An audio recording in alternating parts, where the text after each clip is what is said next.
फांसी से मौत कैसे होती, क्या सच में बहुत दर्द होता है? जानिए क्यों उठी दूसरे तरीके से मौत की सजा देने की मांग।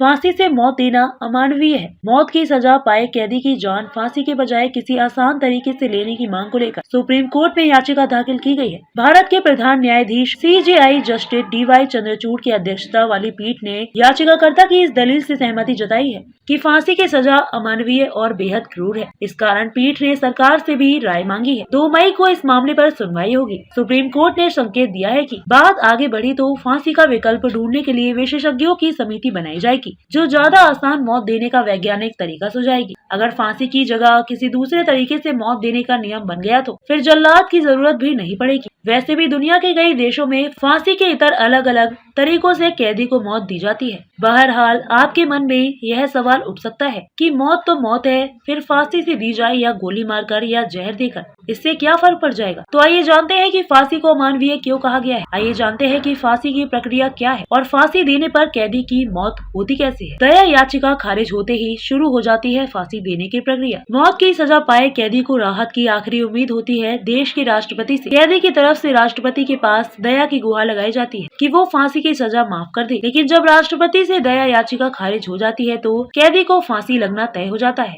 राहत के सारे दरवाजे बंद होते ही संबंधित अदालत जेल प्रशासन की मांग पर कैदी का ब्लैक वारंट या डेथ वारंट जारी कर देती है। इस डेथ वारंट में फांसी की तारीख, समय और जगह लिखी जाती है। फिर फांसी की रस्सी का ऑर्डर दिया जाता है। ध्यान रहे कि पूरे देश में सिर्फ बिहार के बक्सर जेल में ही फांसी की रस्सी बनाई जाती है जो बिल्कुल खास होती है। बक्सर जेल से रस्सी उसी जेल में लाई जाती है जहां कैदी को फांसी देना मुकर्रर हुआ है। यहाँ कैदी के वजन, कद काठी और गले की माप के मुताबिक सैंड बैग तैयार किया जाता है और उसे बार बार रस्सी पर झुलाकर ट्रायल लिया जाता है। पता हो कि आतंकवादी अफजल गुरु को फांसी देने से पहले ट्रायल के दौरान ही रस्सी 2 बार टूट गई थी। फांसी देने से पहले क्या क्या होता है जान। इधर फांसी की सजा पाए कैदी को सामान्य बैरक से हटाकर फांसी कोठी या डेथ सेल में ट्रांसफर कर दिया जाता है। उसे 24 घंटे में आधे घंटे के लिए बाहर निकलने की अनुमति होती है। नियम है कि कैदी अपनी वसीयत लिखाना चाहे तो अदालत से मजिस्ट्रेट को जेल बुलाया जाता है और उनके सामने ही कैदी अपनी वसीयत लिखाता है। फांसी से पहले कैदी की इच्छा पर उसके रिश्तेदार से मिलवाया जाता है। यह आपने फिल्मों में भी देखा होगा और शेरो शायरी में भी सुना होगा। अब एक बात जान ले कि जिस दिन कैदी को फांसी दी जाती है उस दिन यह प्रक्रिया पूरी नहीं होने तक जेल का सारा कामकाज ठप रहता है। यही वजह है कि फांसी सूर्योदय से पहले ही दी जाती है ताकि जेल का काम प्रभावित नहीं हो।